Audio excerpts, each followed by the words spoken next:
Oi. E aí, turma? Mais um dia, mais uma aula, vamos lá. Direito Constitucional, estamos terminando, sei que é cansativo, mas todo esse cansaço nosso, ele é válido quando você vê lá o seu nomezinho de aprovado, quando você vê que você foi aprovado, você fala assim, garanti minha vida, agora eu estou feito. Então vale cada esforço, cada suor, cada tempo perdido, que não é uma perda de tempo, porque querendo ou não, você está absorvendo conhecimento. Tranquilo? Então vamos lá. Extradição de brasileiro. A nossa Constituição fala que o Brasil não extraditará o brasileiro. E quando fala brasileiro, a gente tem que fazer dois links. O brasileiro nato e o brasileiro naturalizado. Não vou entrar agora quais são os tipos de brasileiro nato e nem quais são os tipos de naturalização, porque a gente vai estudar isso mais à frente, nos próximos artigos. Se eu não me engano, é o artigo 12. De qualquer forma, só para eu explicar para vocês a diferença. A regra é, o nato é o que nasce no Brasil. Beleza? E o naturalizado é o estrangeiro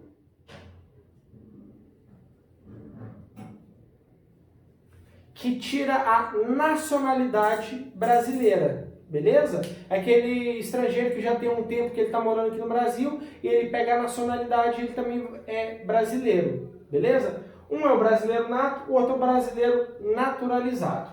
Show de bola. Vamos lá. Aí a Constituição fala que é vedada a extradição. O que é extradição? Vamos supor, eu, Marcelo, sou brasileiro nato. Nasci dentro do território brasileiro e fui registrado aqui no território brasileiro. Tranquilo? Fui para os Estados Unidos e cometi um crime lá nos Estados Unidos. Só que antes deles me pegarem lá, eu voltei para o Brasil. Aí vai chegar lá os Estados Unidos e falar assim, ô Brasil, manda de volta aí esse brasileiro seu que eu vou processar ele aqui e vou condenar ele, porque ele cometeu um crime. Aí vai falar, o Brasil vai falar assim, poxa, infelizmente eu não posso devolver ele, eu não vou extraditá-lo, não vou mandar ele de volta para o país de vocês, ainda que ele tenha feito alguma coisa errada. Por quê? Porque ele é um brasileiro nato. Então eu não posso encaminhar esse brasileiro para aí. Beleza? Isso já aconteceu em alguns casos. O brasileiro comete um crime lá fora, o país descobre e fala, manda de volta esse brasileiro. O Brasil fala, não vou mandar, não posso mandar ele de forma forçada, porque ele é um brasileiro nato. Beleza? A gente vai estudar ainda da aplicação do direito penal, né, da extratividade do direito penal, da extraterritorialidade do direito penal, que se é um brasileiro que cometeu um crime no estrangeiro e esse crime também é punível no Brasil, ainda que ele não vá para lá responder, ele responde aqui no Brasil por esse crime. Beleza?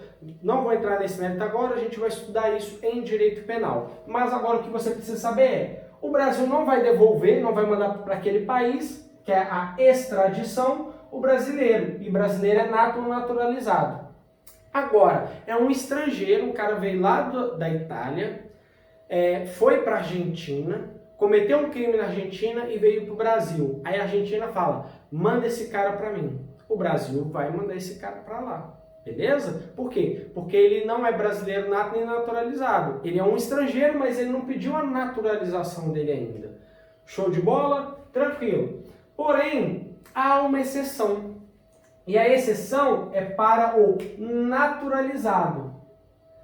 Se esse estrangeiro que pediu a nacionalidade tiver cometido um crime anterior, se ele tiver cometido um crime anterior à naturalização dele, meio que a naturalização dele é cancelada. E aí ele vai poder ser extraditado.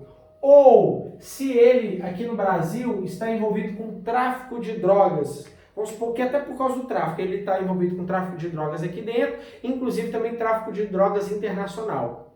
E a polícia de um outro país instaura um processo lá e fala com o Brasil, manda esse brasileiro seus daí. Quando ele foi ver, ele viu que ele era um brasileiro naturalizado e que ele está envolvido com tráfico de drogas. Por óbvio, o Brasil vai poder mandar ele de volta lá e ele vai responder lá. Tranquilo? Show de bola? Então aqui a gente fecha. Isso daqui cai direto em prova também. Também cai.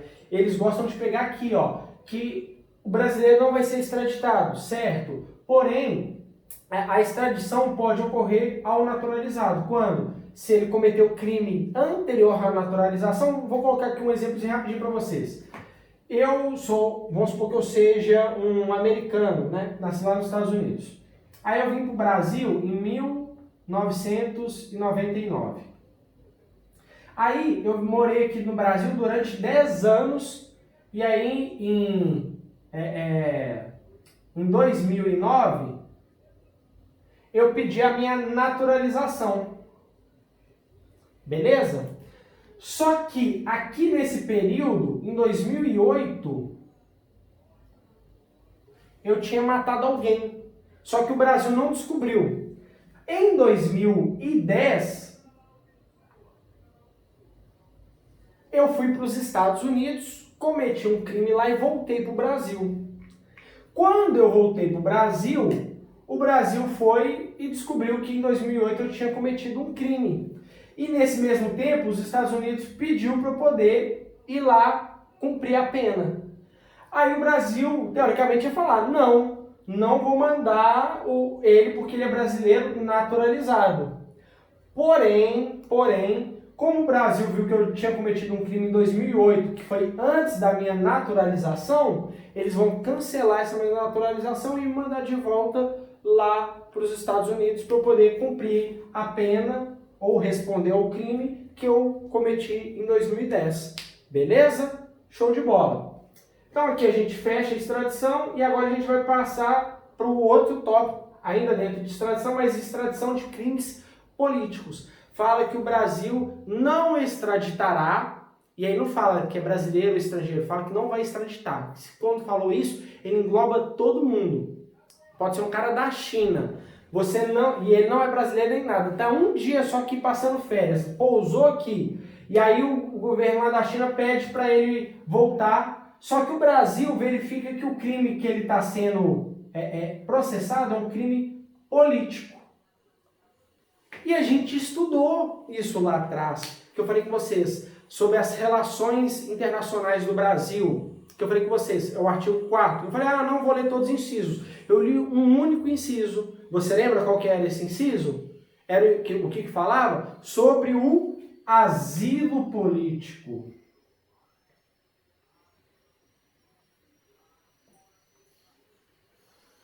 E aí fala que o Brasil ele vai conceder o asilo político para pessoas que estão sendo julgadas ou processadas por crimes políticos. Então, eu, novamente, sou americano e falei mal do governo do Donald Trump. Não falei mal dele, falei mal do governo, dos ideais dele.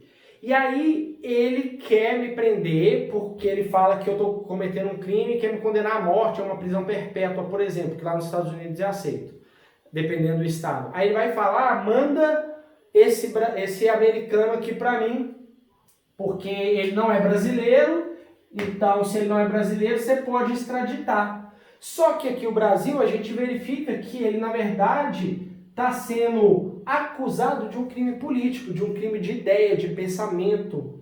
Então o Brasil não vai mandar ele para lá e vai conceder o asilo político. Beleza? Por isso que eu falei com vocês, é importante a gente trabalhar esses pontos, porque eles sempre mesclam com outros artigos e incisos da própria Constituição.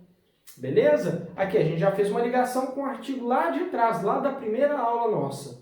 Show de bola? Beleza. Depois fala, a gente fecha aqui agora a extradição. É importante também porque cai. E a gente vai trabalhar o princípio do juiz natural. Aí você vai falar, poxa, eu abri minha Constituição que não está falando nada disso de juiz natural. Na verdade, não é não tem essa palavra o juiz natural. O que fala aí na sua Constituição? Que a pessoa ela vai ser levada e ser julgada por uma autoridade competente designada para julgar esse tipo de crime. O que é isso? O juiz. Então você sabe que hoje você cometendo um crime, você vai ser processado e aí durante o processo quem vai te julgar é um juiz, que é uma pessoa que é bacharel em direito, formou num curso, graduou em direito, teve 3 anos de experiência e fez um concurso público para o cargo de magistrado ou do Tribunal de Justiça, ou Tribunal Regional Federal, Tribunal Militar, qualquer um que seja, que ele fez um concurso de provas e títulos e foi aprovado. Então ele tem um conhecimento jurídico, ele estudou para aquilo, ele se preparou para aquilo, foi aprovado um concurso voltado para aquele foco. Então você não vai ser julgado pelo seu vizinho, pelo zelador do seu prédio, pelo policial militar que te prendeu. Não, você vai ser levado à presença de um juiz, de uma autoridade judiciária, e ele que vai te julgar. Ele vai analisar os fatos, os fundamentos, as provas, e aí ele, pelo livre convencimento motivado, baseado também na lei e nas provas, vai te dar uma sentença condenatória, ou absolvitória, ou absolvitória, não é absolvitória, fugiu a palavra, que vai te absolver ou vai te condenar, beleza? Show de bola. Isso é o chamado de juiz natural. Show! Cair na prova? Acho difícil cair para vocês, mas está aí o bizu, porque na sua prova pode vir juiz natural e você vai falar, poxa, eu nunca li isso na Constituição. Essas pessoas que falam, não, prova de nível médio é só você ler a lei que você passa. Olha o tanto de coisa que eu já falei para vocês, que tem outro nome, ou que eu te dei um outro entendimento, um significado do que simplesmente o que está escrito. Tenha cuidado com isso, beleza? Preste atenção, anote essas dicas, porque o que eu estou falando é o que cai na prova. Show! Vamos lá.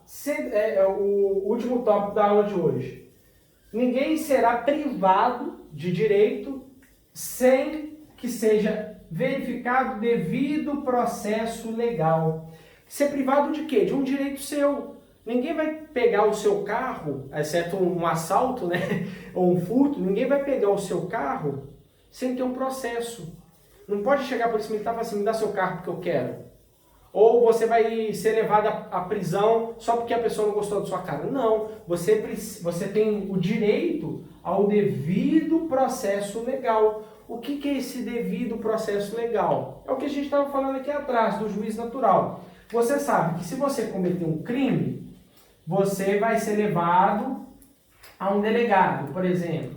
Em regra, estou colocando a ordem natural que acontece. Você vai ser levado para um delegado. Esse delegado vai encaminhar o inquérito policial, vai te indiciar e vai mandar para o Ministério Público. O Ministério Público, por sua vez, vai verificar, vai te processar e aí você vai responder um processo, aqui ó, processo, você vai responder um processo perante o juiz. E lá, a gente vai estudar na próxima aula, o direito do contraditório e ampla defesa. Lá você vai poder constituir um advogado, fazer sua defesa escrita, apresentar provas, apresentar testemunhas, fazer pergunta para as testemunhas. E aí você sabe que você vai poder se defender e ter uma pena justa, ou ser absolvido em caso que você foi inocente daquela suposta acusação. Beleza? Então você tem direito ao devido processo legal. Por quê? Se você não tiver isso, você não vai poder ser preso. Ou você não vai poder ter o seu dinheiro na conta bloqueado. Ou você não vai poder ter o seu carro apreendido. Tudo isso precisa passar por um processo. Não é simples assim, aconteceu isso, vamos pegar e vamos fazer. Beleza? Show de bola! Aguardo vocês na nossa próxima aula. Ainda hoje vamos ter mais 2 aulinhas e vamos encerrar o artigo 5º. Forte abraço!